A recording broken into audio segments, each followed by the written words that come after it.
De lucro. Quem aqui sabe o que é de lucro? Infecção causada no couro cabeludo por pelos que se dividem. O mesmo que a alvorada, nascer do sol. Ponto que marca uma encruzilhada numa obra literária. Esse foi um dos grandes jogos da minha infância, da minha juventude. Chamado de dicionário também. Tinha esse nome justamente porque a gente procurava no dicionário palavras com significados difíceis para tentar criar algum significado, para enganar os outros e conseguir ganhar o voto das pessoas como o significado correto.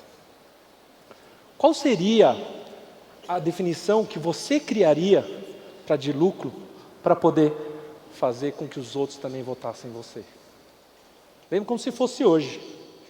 As duas mesas de madeira, as cadeiras de metal, as minhas tias, meus tios, meus pais, meus primos, e meu primo xingando minha tia, porque ela tinha jogado uma lavadeira que tinha acabado com o jogo de buraco dele, cena tradicional da noite. Lembro também do quarto da casa da minha avó, onde os primos todos se sentavam para ter uma adrenalina de não ser o último a baixar as cartas, porque quem baixava por último tomava uma rolha queimada na cara. Inevitavelmente, o jogo descambava na risada quando a gente olhava um para as caras dos outros e a gente saía daquela sala com a cara toda tomada por fuligem, para desespero dos meus pais. A propósito, para quem achou que de lucro é B, é nascer do sol. Acertou. E quem não gosta de jogar, não é mesmo? Jogar é sempre bom. Levanta a mão aqui, alguém que joga, todo mundo que joga.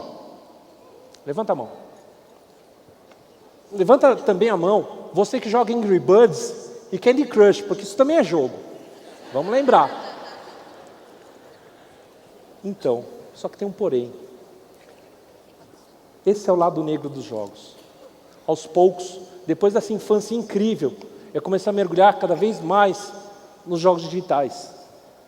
Cada vez mais, aquilo foi tomando meu tempo, foi tomando minha vida. Comecei a gastar cada vez mais tempo no meu dia a dia. Mais do que eu gostaria, mais do que seria saudável.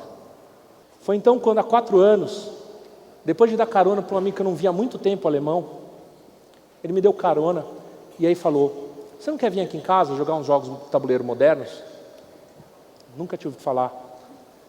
E era um universo completamente desconhecido para mim. Foi então quando, numa partida de Carcassonne, um jogo que é baseado completamente na construção de uma cidade medieval da França, que é toda murada, que eu tive meu primeiro impacto. Forte, intenso, arrebatador. Sentado naquela mesa, eu comecei a pensar nas inúmeras possibilidades. E as possibilidades são tão inúmeras quanto há histórias para se contar. Dentro de um jogo de tabuleiro moderno, você pode experimentar os dilemas de ser um fazendeiro tentando sobreviver na Idade Média. Ou então, enfrentar os desafios de ser um escalador que está tentando chegar no cume do Everest. Ou então, ser a próxima grande bactéria que vai se transformar numa pandemia e vai acabar com a população mundial. E aí eu comecei a fazer minha pesquisa. Comecei a ir atrás.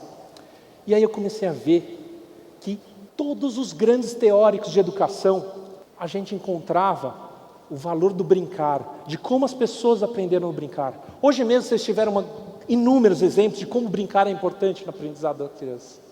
Só que a pergunta que eu faço é: peraí, brincar? A gente não está falando de jogar? Essa é a minha segunda grande descoberta. Só em português, brincar e jogar são palavras distintas. Brincar é coisa de criança. Jogar é coisa de adulto. Só que play em inglês, jouer em francês, spielen em alemão e até mesmo asobo em japonês. Para todos esses idiomas, brincar e jogar são a mesma palavra. Brincar e jogar são a mesma coisa. A gente tem registros de jogos na história tão antigos quanto se tem ideias de registro escrito, em jogos tão antigos quanto no 3500 a.C., entre os egípcios. Ou então, quando há 5 anos descobriram um jogo no meio da Mesopotâmia, que tem 5.000 anos de idade. Além de ter criado a escrita, eles também criaram um jogo aqui e ali. Animais dotados de inteligência brincam o tempo todo durante a sua infância. Golfinhos, chimpanzés, cães, gatos. E isso se estende, inclusive, até a idade adulta em algumas espécies. Talvez seja por isso que em algumas oficinas que a gente dá no SESC, aparecem pais que estão jogando animadamente entre si, nunca se viram antes, depois que seus filhos já se entediaram e foram fazer outras coisas. Talvez venha numa cena assim, que Drummond tenha dito: o adulto, quando brinca com a criança, na verdade está brincando consigo mesmo. Meu filho, antes mesmo de começar a andar, ele já tinha seus jogos comigo. Eu me escondia e aparecia, escondia e aparecia. E ele tinha que adivinhar de que lado que eu ia aparecer. E ele sempre acertava. Atribua isso à sua incrível inteligência. Tá bom, vai, talvez tenha a ver com o fato de eu ser pai dele. Alguns de vocês também vão se lembrar de entrar no túnel e não poder respirar até chegar no final do túnel. Na descida de Santos, cada túnel que eu enfrentava era um desafio a ser vencido. Ficar roxo no final não era o detalhe. Era tão legal que quando a gente chegava no final, a gente falava: posso voltar? Outros de vocês vão se lembrar de andar na rua e não poder nunca pisar na risca. Nunca ninguém fez isso, né? Eu lembro vivamente que se eu pisasse numa risca, lâminas afiadas subiriam, eu seria ferido mortalmente e eu chegaria cambaleando do outro lado. Para a criança, brincar é algo muito sério. Para quem jogava stop, cor com a letra G.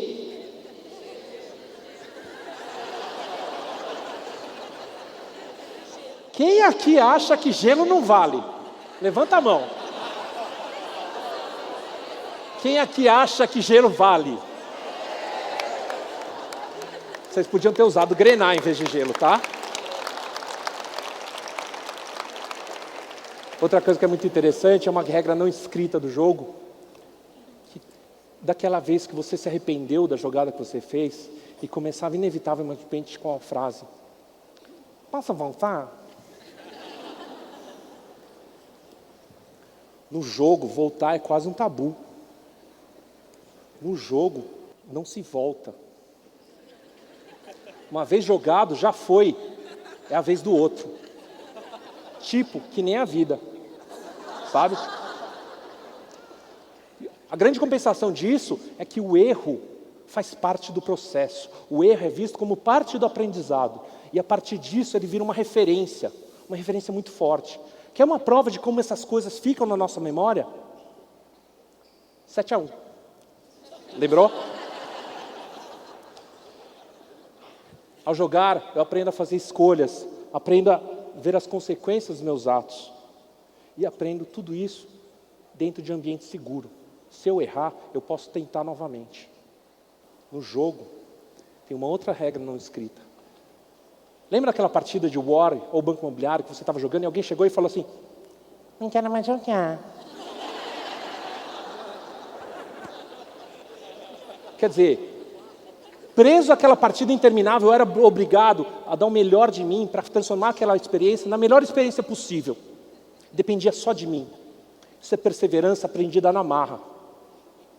Outra categoria de jogos muito comum, jogos festivos. Nos jogos festivos, muitas vezes o objetivo se torna secundário, quando tem uma boa risada à vista. O jogo do dicionário é um ótimo exemplo. Muitas vezes eu esquecia do objetivo, que era ganhar pontos e votos dos meus colegas, para poder simplesmente colocar uma definição engraçada. E aí que os jogos de tabuleiro mostram sua maior característica: a conexão entre as pessoas. Talvez por isso, A Ana, mãe do Danilo, veio falar comigo uma vez e falar assim: obrigado, porque agora o meu filho, ele está chamando os amigos em casa, ao invés de ficar o dia inteiro jogando no Xbox.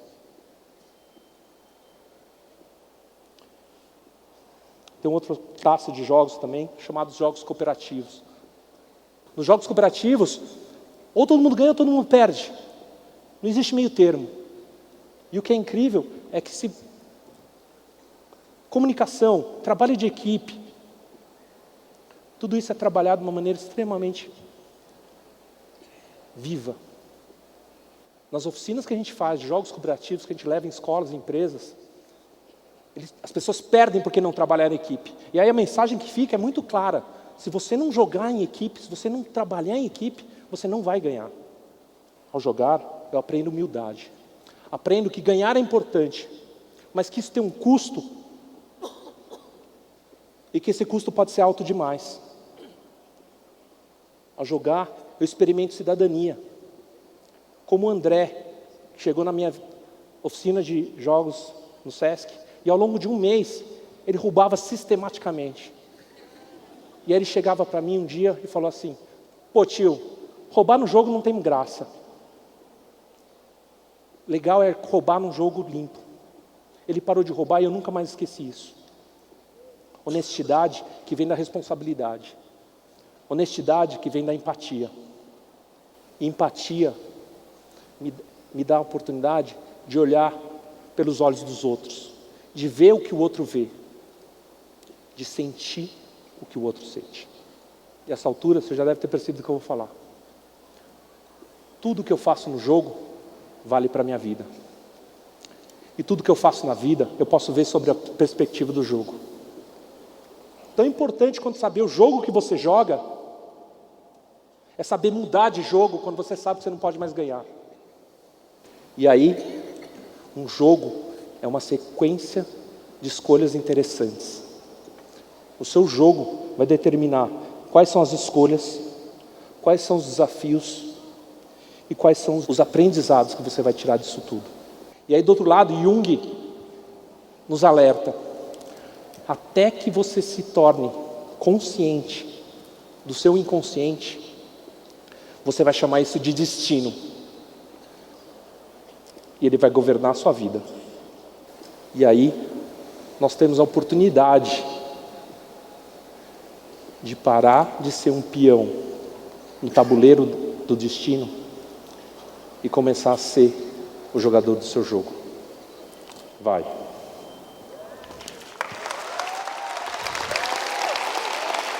É sua vez.